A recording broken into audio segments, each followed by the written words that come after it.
Guys, see that? Assalamu alaikum. Coming down the bar.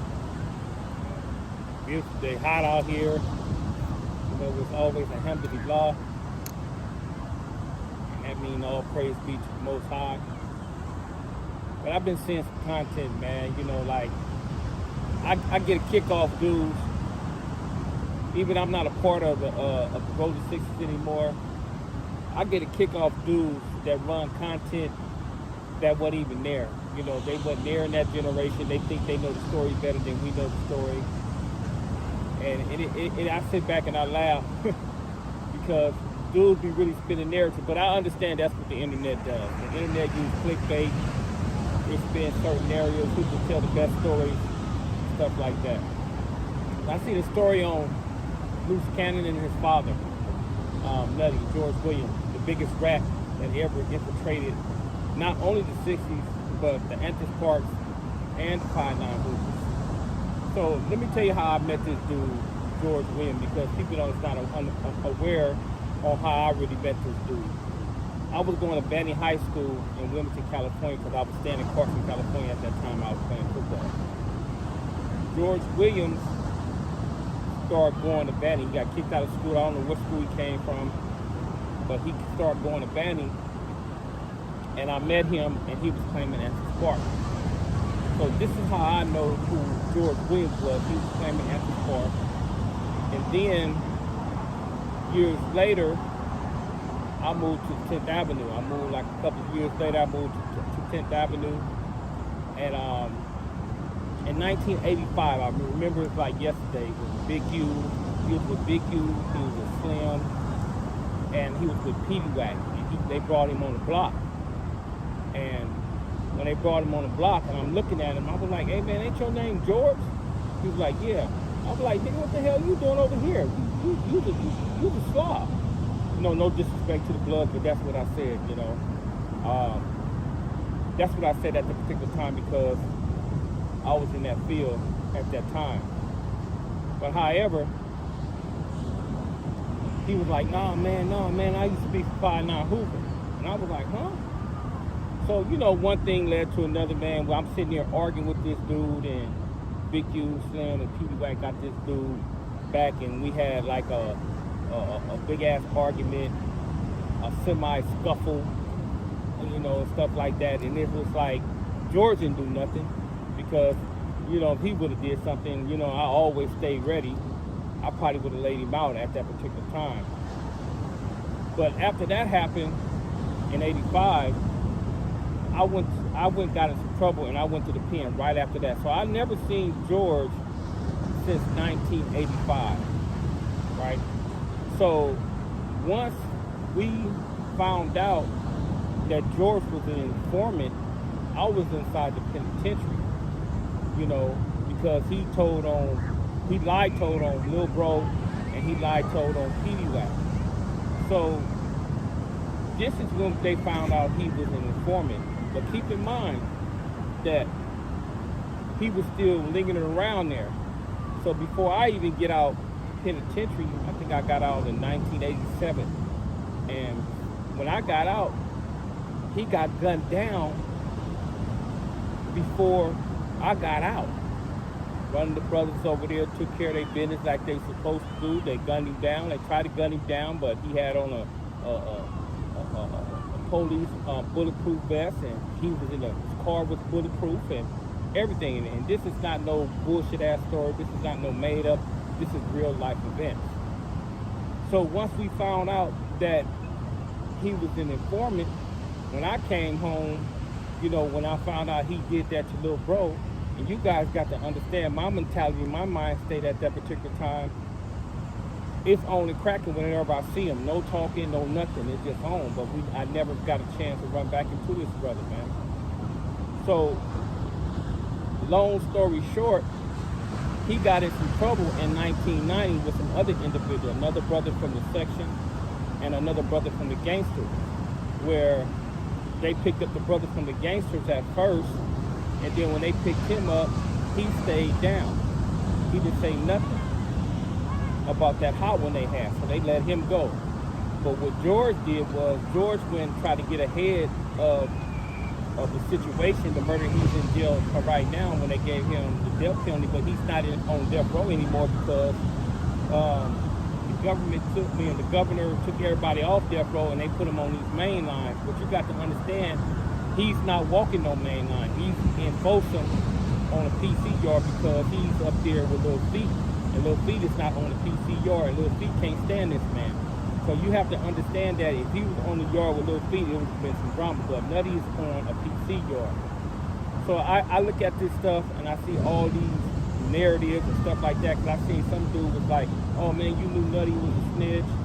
You should have handled your business, bro." First of all, I seen Nutty one time when I came over there. After that, I got into trouble and I went to the penitentiary. I haven't seen that man over 40 years. Period.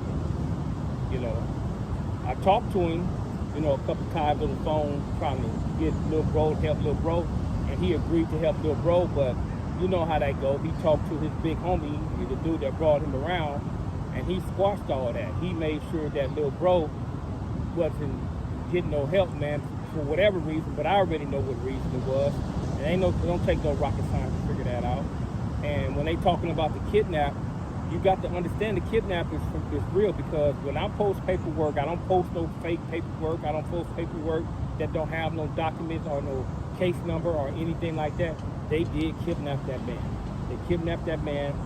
They threatened that man. They threatened his son. They threatened his wife. They threatened his grandmother. They threatened everything for him to change his story, to change Lil Bro out for somebody else. And don't take no rocket science who he changed out, you know, for that individual.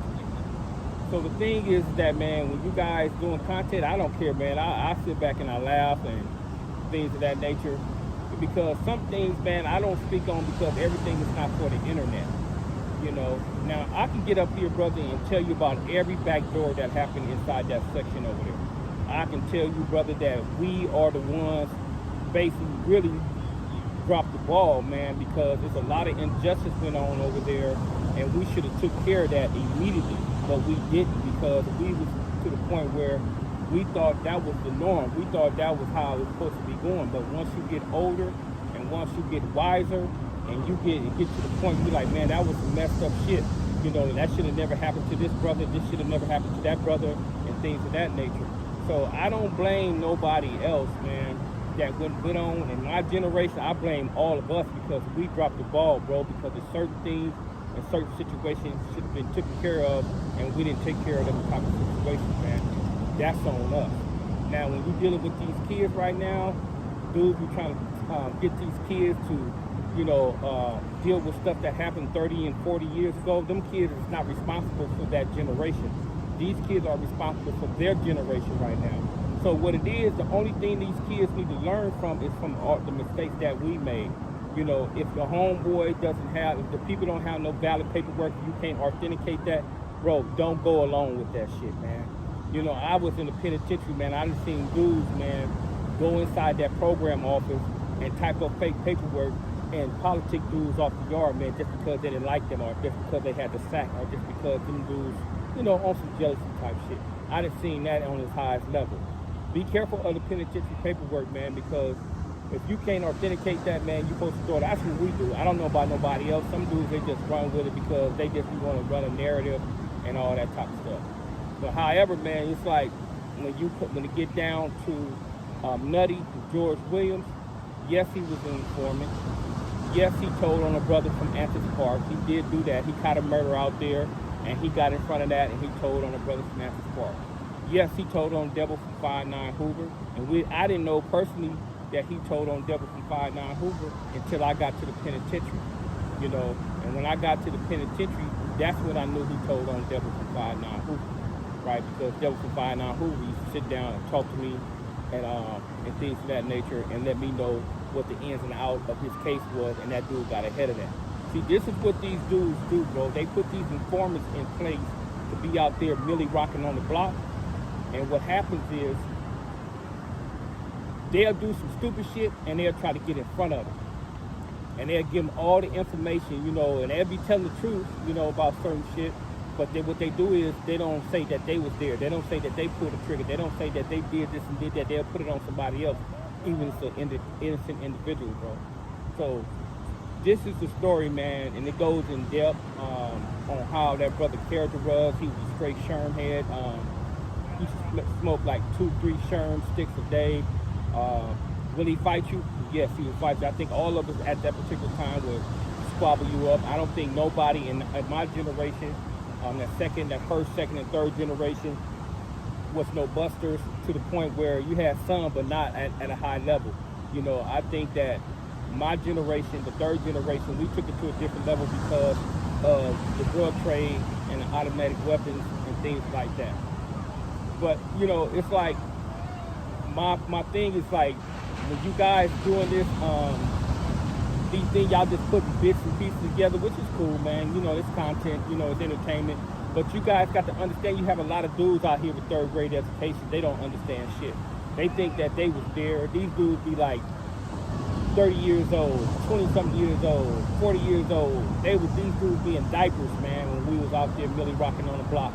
And they don't even know what's going on. And they sit there and they think they try to tell the story better than us. Just like Luce Cannon was trying to tell me on that audio that he know the story. He knows, man, you don't know he didn't know the story, bro. He was given a version what his father had told him. And his father, of course, his father gonna lie. So I had to shoot the paperwork over there to him. And then he seen that his father got down on that case. Not just on that case, but a lot of other cases, you know. And by the grace and mercy of the law, my little bro is still the only one in there, and Devil got demised. The other brother from Answers, he's out. The other brother from the gangster, the other brother from the 60s, they out of jail. You know, little bro, he's still stuck behind a lie, bro. So that's why I push the way I push, and this is why I don't like to do Luce Cannon, and this is why I don't like his father. I don't give a shit about none of that shit. I hope they bang that fool Luce Cannon out. I hope they give that dude 100 years, because he ain't nothing but a fucking liar. And I hope his daddy never get free, man, because you fucked over my family, and you lied, and all that type of shit. And you sit there and send your son out here on this internet to try to portray like you was some type of joint up in there, but nigga, you was nothing but a rat. You gonna always be a rat. And anybody that was rocking with you, and anybody went along with that, they my open enemy, and I don't give a shit about them. You guys know who the open enemies are. So, on that note, man, you guys have a blessed day. Don't believe everything y'all see, hear, and say, and see on the internet, because it's always some bullshit behind it. Assalamu alaikum.